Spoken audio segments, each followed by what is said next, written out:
grisly crime. They have this burned body that was bound and gagged, that was left to die in this wooded area of a park. She had essentially been hogtied. What they would consider to be the perfect victim. No real close personal friends, no relatives. With the victim's identity a mystery, investigators must dig deep to uncover the murderer and the motive. The murder weapons were never located. The location that the body was actually killed was never located. It was a pretty difficult case. But as the cops hone in on a killer, a sordid tale of secret romance and unthinkable violence is laid bare. There were some temporary restraining orders. They love to hate each other. It created this bonding experience between the two. They're committing this heinous act together. It takes a lot of hate to produce those wounds. A lot.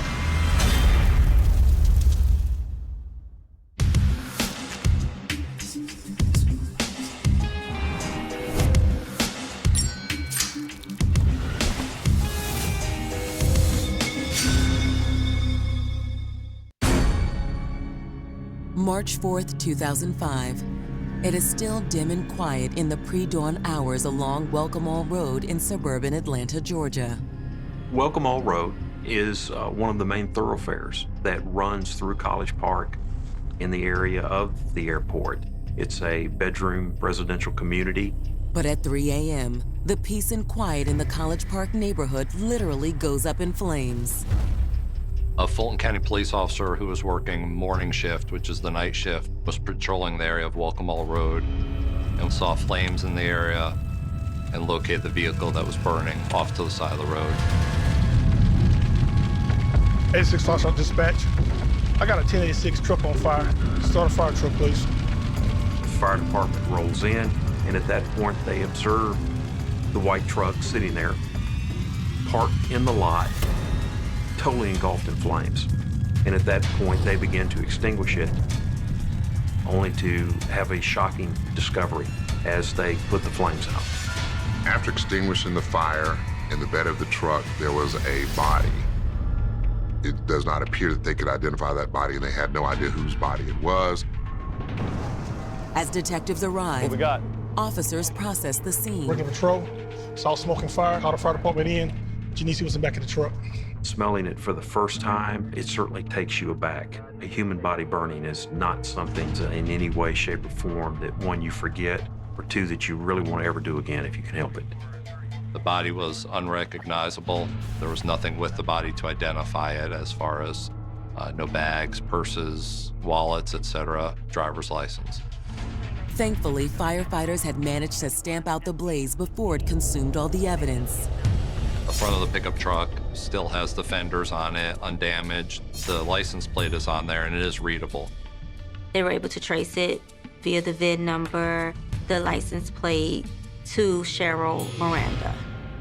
Police run a vehicle check and determine that Cheryl Miranda is a 56-year-old Army veteran who lives in Tampa, Florida.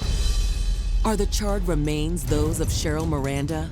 The answer to that question will ultimately lead police down a dark and twisted path, one beset on all sides by jealousy, lust, and murder. What happened to this person is absolutely grotesque and unimaginable, and that all leads to the question, who is Cheryl Miranda? Cheryl Miranda was born in 1948 in Providence, Rhode Island. Cheryl was one of two girls. Her parents divorced when she was young, but she really looked up to her father, and they do everything together. They lived very close to the shore, and she would literally walk to the shore and fish and then come back and they would eat, what she caught. And she loved that. She always talked about P-Town and how much fun she would have when she was up there. Though Cheryl loved her hometown, her home life wasn't always idyllic. Cheryl was gay, and I think that created a lot of conflict in the family. Cheryl's family had trouble accepting her sexuality, which caused her to develop a thick skin. Cheryl was tough, she was proud, and it was those traits that helped her develop a career in the military. In the late 60s, Cheryl joined the military and actually served in the Vietnam War. She was actually regarded as a tremendous soldier. When Cheryl returned from her tour of duty in Vietnam, she settled in sunny Tampa. As the years passed, Cheryl longed to find someone to share her life with. Then in 1985, she did. While she was in Tampa, Cheryl met the woman she believed to be the love of her life, Kim Strickland. She was very in love with Kim. They had a very nice home life, and Cheryl was a great cook. They liked having a good time. You know, we always had a good time together. But after years of being in a seemingly perfect relationship, Kim abruptly ended it. Cheryl was devastated. She never really got over that loss. She was really in love with Kim, and she really went through a lot when they separated. She became a little more calloused, maybe. She appeared to not have much of a social life and, didn't go out much after that point. She had good friends, but when it came to romance, it seemed Cheryl had largely given up on that. Being heartbroken, Cheryl really concentrated on her professional life. She ran a printer's press at a little offset press, usually, at some of the smaller, like Circe Beatties and Busy Bees and things like that, those kind of printing companies. She was getting a military pension, and she was making a good living for herself. Then suddenly, on February 27, 2005, Cheryl drops off the radar. She stopped returning phone calls, emails. No one had heard from her. We did keep calling her and saying, where are you? Please contact me. I'm worried about you. The hours turn into days, and still no word from Cheryl. She doesn't answer her cell phone. No one has seen her, and she basically vanishes in thin air. I just had a feeling that something was wrong. So when Cheryl's fire-gouged vehicle, along with the charred remains of an unidentified female, are discovered in a wooded area in suburban Atlanta, Cheryl's friends, as well as local police, fear the worst. Everyone is thinking, this woman has been missing for 5 days. Here's this burnout truck and this body. Is this Cheryl? And if it is Cheryl, what happened to her? It was a horrible, horrible thing to see, and the truth behind this death was very, very bad.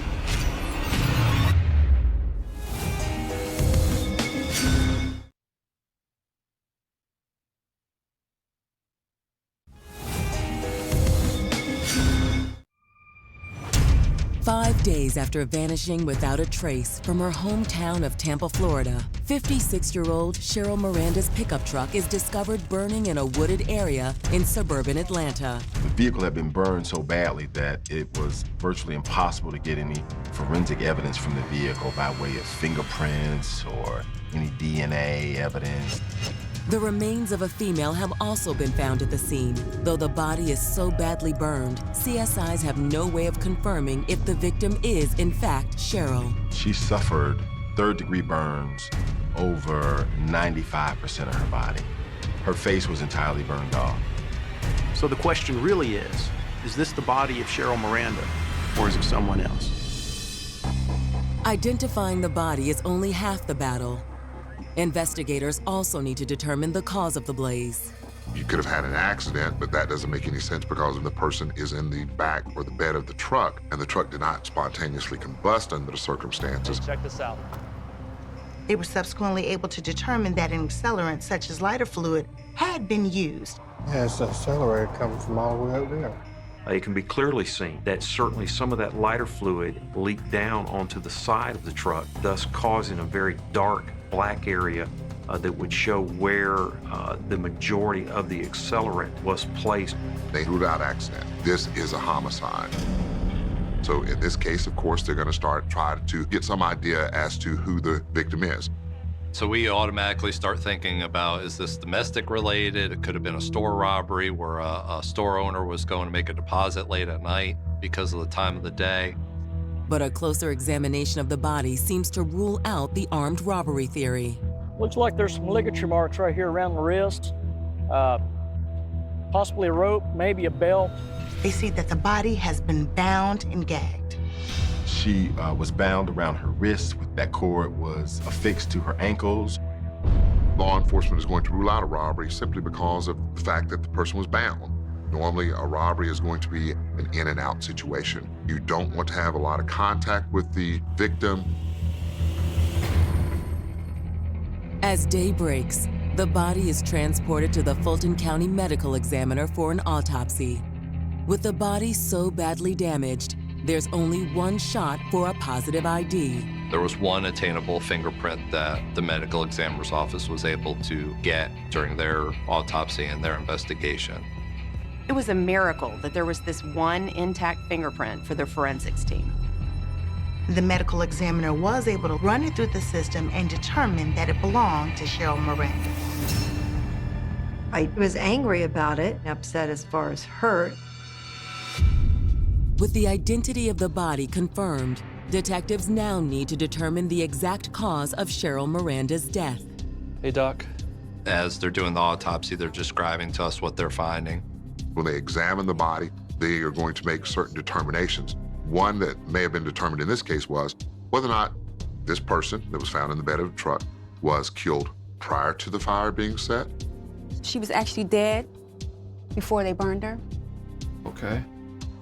If they see soot inside of the nasal passages or the bronchial, and particularly in the lungs, they know that this person was, at that point, respirating.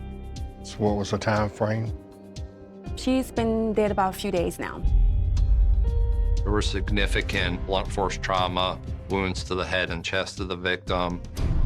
And she was also stabbed in the neck and in the head. The fact that she was hogtied, actually bound, suggested to the medical examiner that this was a crime of passion. It was one that involved a bit of overkill. Thanks for your time, Doc. We look forward to your report, okay? I mean, kill somebody with one bullet to the head, but to go kind of over the top and take multiple avenues to kill somebody or to injure or torture them is a pretty significant step. With Cheryl Miranda's body identified and the brutal cause of her death determined, investigators must now figure out who murdered Cheryl and why. Once they got a court order for the victim's phone records, the case really opened up.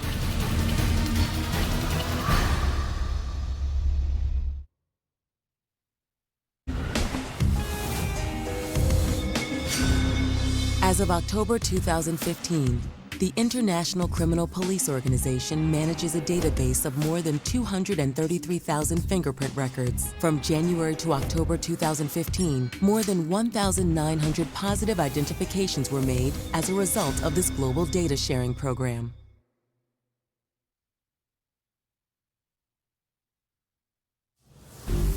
Authorities in Atlanta, Georgia have identified the birth remains of 56-year-old Cheryl Miranda, who went missing 5 days earlier.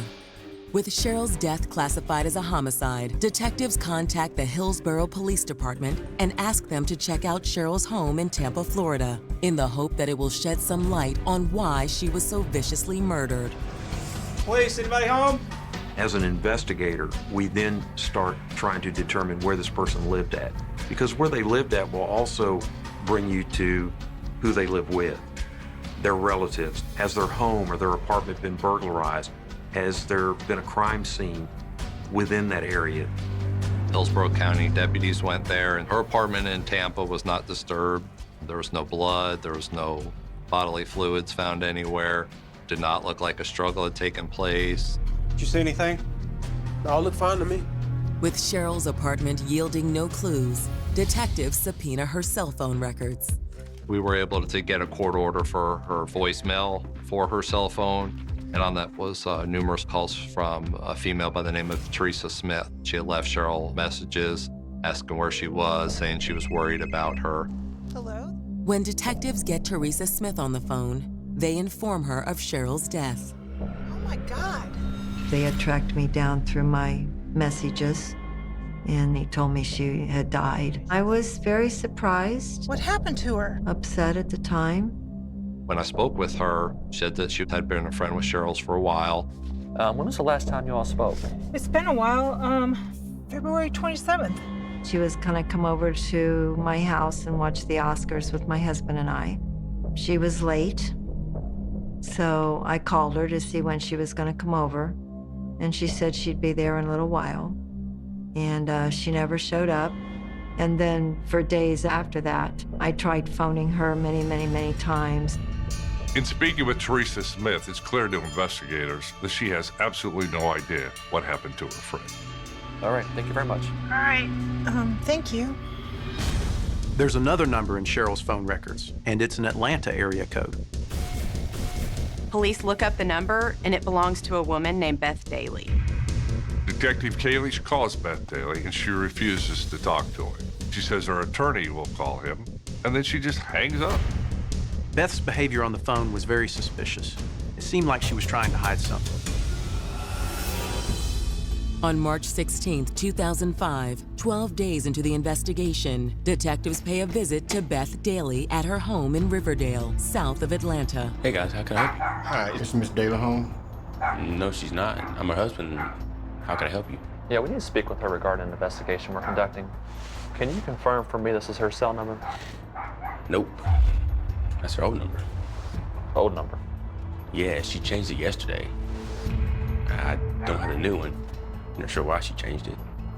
It's been less than 48 hours since the police called Beth Daly, and in that time, she changed her phone number, and that raised even more suspicions in the minds of investigators. Unable to contact Beth Daly and with no leads from her husband on her whereabouts, investigators turn once again to Cheryl Miranda's cell phone records. What they were able to discover was that her cell phone traveled from Tampa to Atlanta. And they were able to pinpoint the cell phone usage because it would ping off of the cell towers. So police start focusing in on the last few phone calls Cheryl made before her phone went silent. Most of them are to Beth Daly, but one of them is to another friend of Cheryl's. One of the last calls that they were able to detect from Cheryl's cell phone records was to a friend of hers by the name of Josette Skeen.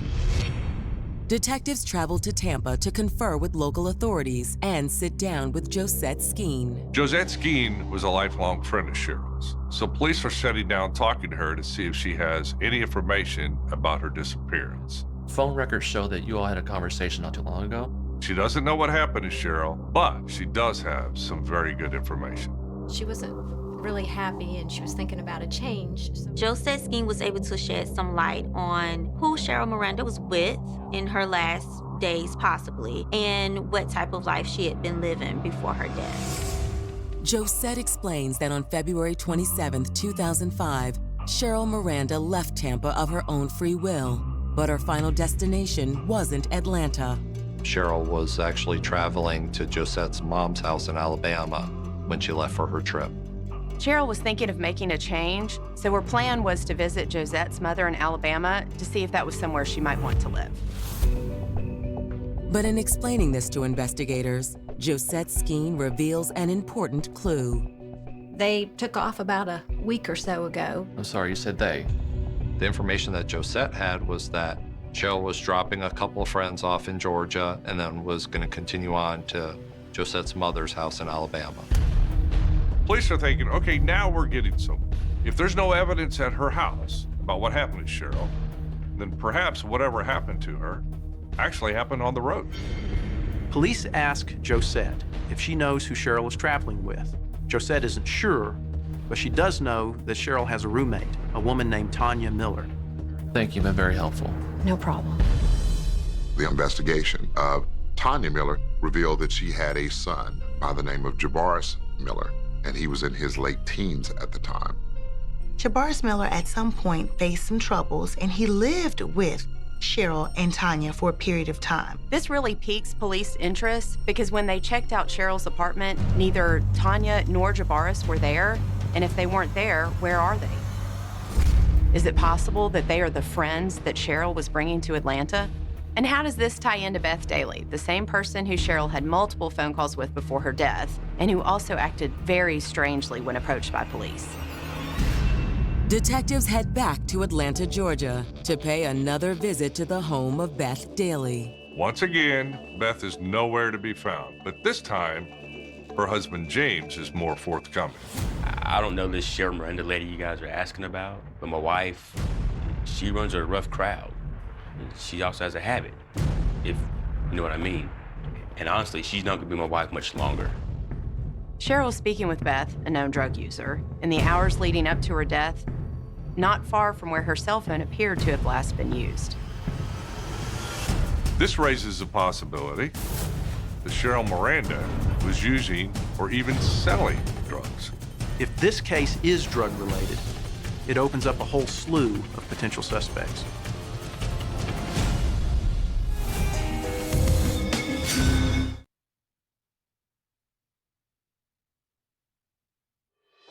By interviewing friends and tracking cell phone records, Atlanta police have determined that murder victim Cheryl Miranda left her Tampa home on February 27, 2005 with 2 unidentified passengers who she planned to drop off in Atlanta on her way to Alabama. According to Josette Skeen, Cheryl was heading to Alabama to visit Josette's mother. Phone records indicated that prior to her death, Cheryl spoke repeatedly to Beth Daly, who, according to her husband, is a drug abuser. So now the question you have to ask, is Cheryl's death drug-related? At the same time, police learned that Cheryl Miranda had 2 roommates, Tanya Miller and her son Jabaris, and they are nowhere to be found.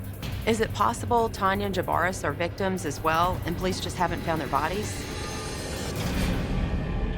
To answer these questions, detectives are finally able to convince Beth Daly to come down to the station for an interview. The key seems to be Beth Daly. Investigators need to determine where Beth Daly was at the time Cheryl was murdered. You're a hard one to track down. I don't know why. I've been living in the same house for 10 years. During her interview, Beth Daly appears extremely forthcoming. She acknowledges that she's used drugs in the past, but she's never been involved in any drug-related violence. And as for the call made to her from Cheryl Miranda's cell phone, Beth thinks it was probably a wrong number. In regards to Cheryl's murder, Beth appears to have an airtight alibi. She was out of town at the time of the murder. She also has no idea who Cheryl Miranda even is. So it appears that she had nothing to do with this murder. That'll be all for now. If we have any more questions, please don't leave town, okay? So if Beth Daly isn't involved, the police have to look further into Tanya Miller and her son Jabaris. Did they ride with Cheryl to Atlanta? And if so, did they have a reason to murder her? Once again, detectives turn to Cheryl's friends in Tampa for answers, namely Josette Skeen. According to Josette, the relationship between Cheryl and Tanya was more complicated than it first appeared. Cheryl Miranda and Tanya Miller were not just roommates, but were lovers that were in fact involved in a domestic relationship. Cheryl and Tanya met in Atlanta, and shortly thereafter they moved to Tampa to build a life together. Cheryl wanted to avoid having her heart broken again, so she wanted to keep this relationship more low profile. The relationship was quiet, but very passionate, very intense. They were very domestic, and Tanya's teenage son, Jabaris, lived with them. They were kind of a happy little family. You make me happy. I make you happy. But according to Josette Skeen, there was a dark side to Cheryl and Tanya's relationship. At some point, it became a little more contentious. There were some issues that arose, some domestic issues that were unable to be overcome. Namely, Cheryl had a problem with Jabaris. He was a freeloader, he didn't pull his weight around the house, and being a veteran, Cheryl was not used to living like that. What is all this mess? It's my food. I don't live like this. Why are you talking to him like that? Do you want to live like this? Like trash? Let's remember that Cheryl Miranda was a retired military veteran. There's always that organization that has to be there. There has to be that discipline. Their personalities definitely clashed. But Josette says it wasn't just Jabaris' disorderly nature that bothered Cheryl. Jabaris was known for gang activity. That really enraged Cheryl. She was an upright, law-abiding, hard-working citizen, the opposite of Jabaris, and that made her blood boil. But according to Josette, Tanya vehemently defended Jabaris, to the point where Tanya would become physically violent towards Cheryl whenever Cheryl confronted her about Jabaris. We know that their relationship involved confrontations. It involved yelling matches, screaming matches, very heated arguments that would escalate to physical violence. A public record search confirms Josette Skeen's allegations of violence between Cheryl and Tanya. I ran Cheryl Miranda's name and found out that she at one point had applied for a restraining order against the female by the name of Tanya Miller. The relationship was so up and down that even after Cheryl filed a restraining order against Tanya, Cheryl had the order lifted and asked Tanya to move back in. One moment they were angry with each other and they're filing court documents. The next minute they're together, they're enjoying, and they're violating their own legal documents. But the restraining order does demonstrate the level of control Tanya was attempting to exert over Cheryl's life. It really did outline how Tanya used violence and verbal abuse to keep Cheryl under her thumb, all while leeching off Cheryl financially. Despite uncovering allegations of gang activity and evidence of an abusive relationship, investigators still have no proof that Tanya or her son Jabaris had anything to do with Cheryl's murder. There was no evidence of any communication between Cheryl and Tanya at the time that Cheryl was murdered. Now, on one hand, this could mean that maybe Cheryl was avoiding Tanya, but it also could mean that perhaps they were actually together right up to the minute Cheryl was murdered. But there's one last phone number in Cheryl Miranda's call log that investigators haven't checked out. And when they do, they'll get a crystal clear picture of who killed Cheryl Miranda and their deadly motive. What they found was truly shocking.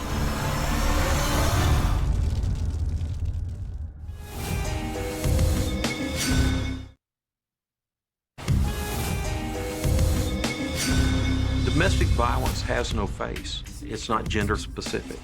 It's not race specific. It involves people of all cultures. And it's not only a physical, it can also be emotional or intellectual. Many times people say that it's even worse than the physical because bones will heal, cuts will suture up, but the emotional trauma is always there and it never goes away.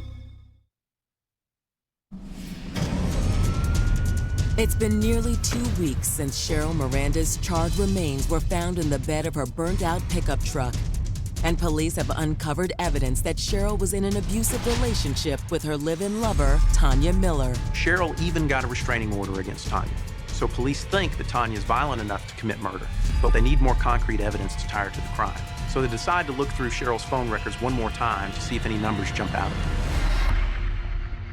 Atlanta's area code is 404.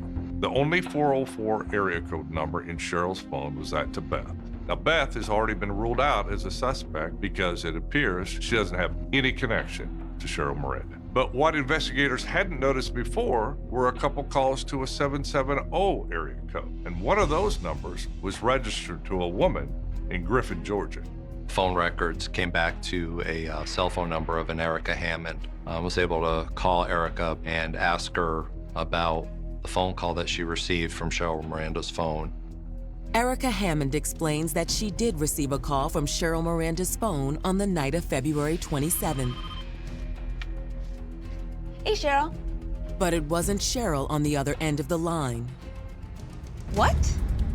As Erica Hammond answered the phone, assuming from caller ID that it was Cheryl. No. In fact, it was Jabaris Miller. What did he want? He was wanting money. In Fort Valley, they made specific phone calls. They were seeking gas money to continue their trek to Atlanta. We're stranded. We don't got no gas. You're not gonna look out for me? At this point, investigators also realized that the call to alleged drug use Haley was not made by Cheryl, but was instead made by Jabaris, who had known Beth from his involvement in gangs back in Atlanta. As for the other 770 number in Cheryl's cell phone log, it belongs to another relative of Tanya and Jabaris. One of the numbers belongs to Tanya's sister, Martina Miller. And when police talk to Martina, she tells them that Tanya and Jabaris came to visit her on March 1st, 2 days after Cheryl was believed to have been murdered. And how did they get there? Were they driving anything? Where were they coming from? They went to the residence of one of Tanya's sisters, Martina Miller. They arrived, according to Martina Miller, in a white Nissan pickup truck. Martina Miller tells police that Tanya and Jabaris stayed with her for 4 days, during which time both Tanya and Jabaris behaved strangely. They're driving a white Nissan truck and they bring it to the apartment complex of Tanya's sister, Martina Miller. They stay with her for a while, but Martina notes that they never drive the vehicle. It just stays parked there for about 3 to 4 days. She found it to be unusual because Tanya and Jabaris were always asking for a ride. Martina had confronted them about just drive the white truck. We don't have to give you a ride. You have your own car to use. And they kept saying, we can't drive that truck. We're not allowed to drive the truck. According to Martina, Tanya and Jabaris's bizarre behavior came to a head in the early morning hours of March 4th. Martina, lucky for us, she had a small infant. She had woken up at about 3 in the morning to feed her infant. She walks through the living room area and she notices that Jabaris is not on the sofa. Martina looked outside, and that white truck was gone from the parking spot it sat in for several days.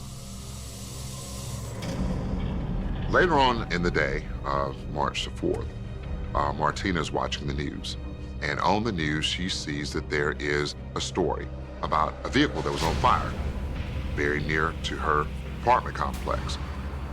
The truck, as it's shown on the morning news, burning in none other than Welcome All Park, which literally was within a mile of where Martina lived at. And at that point, the light bulb clicked, and she put 2 and 2 together. Martina went to Tanya and she confronted her and she said, okay, look, I don't know what's going on, but you and Jabaris need to leave. Martina tells police that after she kicked Tanya and Jabaris out of her house, they went to stay with Tanya and Martina's other sister, Tamala Givens. After the interview with Martina Miller, we felt that we had enough probable cause for arrest warrants for Tanya and Jabaris, as well as search warrants for their property that we located inside of Tamala's house. On March 26, 2005, police find Jabaris and Tanya at the home of Tamala Givens.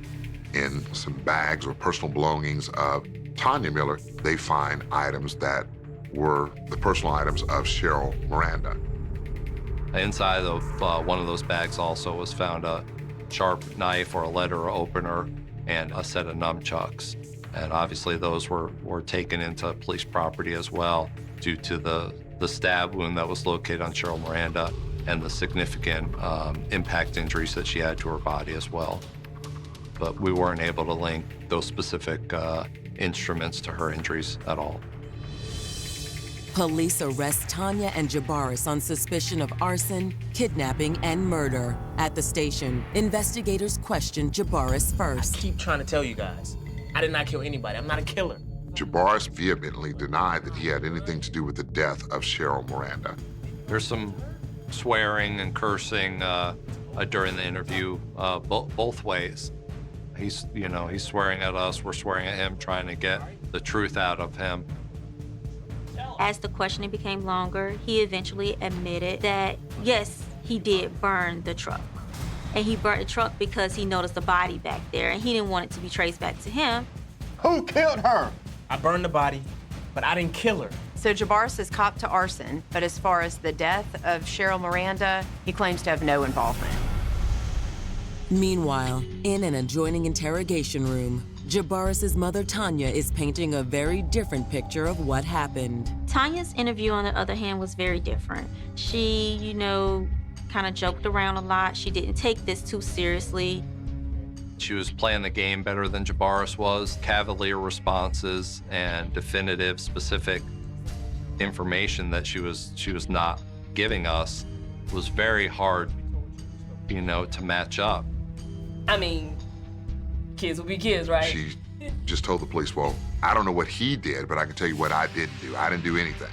And if he did something, whatever, he did it by himself. So at this point, she is sort of throwing her son up under the bus as much as she can.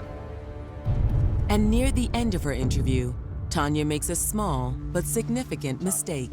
What's interesting is that Tanya says she was never there in the trunk, but her own cousin, Erica Hammond, places her voice in the background in Fort Valley, Georgia. Having caught Tanya in a lie, investigators feel that they were both involved in the murder, so they decided to charge both with murder and arson. When they were charged and arrested, they were transported to the Fulton County Jail, where they remained until their trial.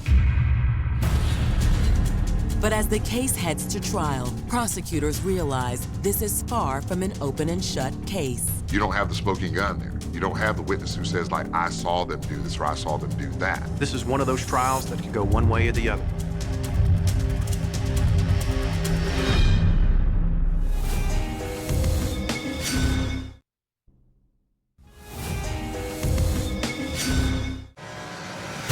After 3 weeks on the case, police in Atlanta, Georgia have charged Tanya Miller and her son Jabaris with the murder of Tanya's girlfriend, Cheryl Miranda. Police are still unsure where Cheryl Miranda was actually killed, but because her body was found in Atlanta, the case will be tried in the Fulton County court system. Once Jabaris and Tanya are apprehended, they were immediately transported to the Fulton County Jail.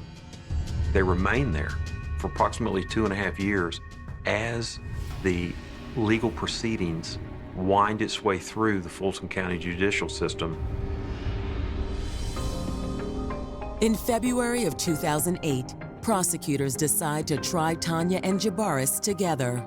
As the trial begins, it's clear from the opening statements that the prosecution's case is largely circumstantial. The murder weapons were never located. The location that the body was actually killed in, that crime scene, was never located. So it was a pretty difficult case. They found nunchucks, a knife, but no smoking gun. Most jurors want that CSI moment. They want the gun with the blood on it or the knife with the blood on it.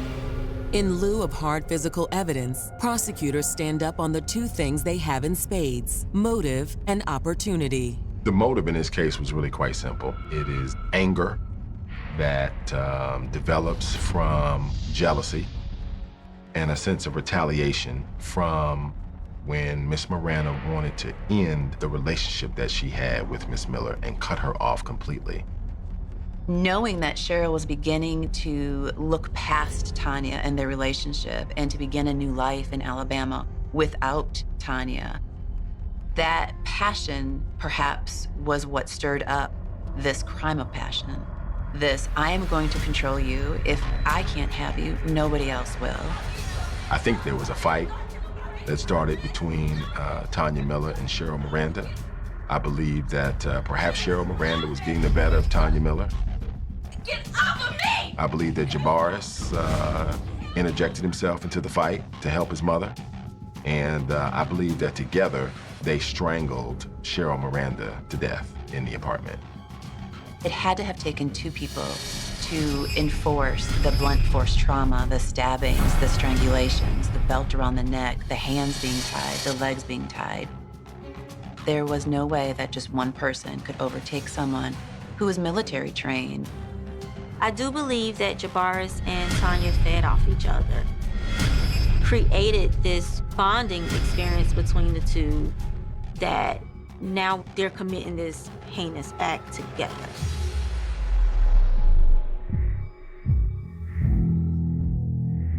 Prosecutors argue that after killing Cheryl, Tanya and Jabaris weren't sure what to do with her body. It presented a really interesting dilemma for them. And I think that is where they decided to tie her in a manner in which it would have made it easier for them to move her body from the apartment into the flatbed of the truck under the cover of darkness.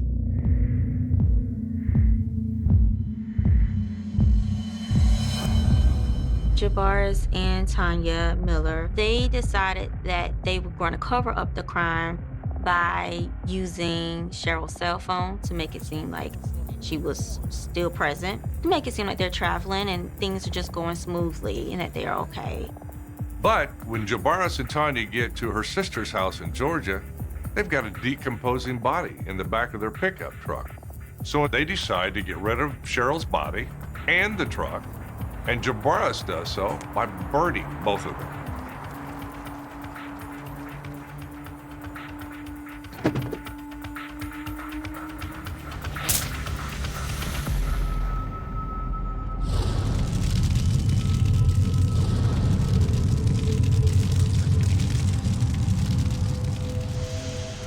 It's a compelling theory, one prosecutors support with the sworn statements of Tanya's own sisters, Martina Miller and Tamala Givens. Her own relative placed her with the car and her cell phone after the murder took place.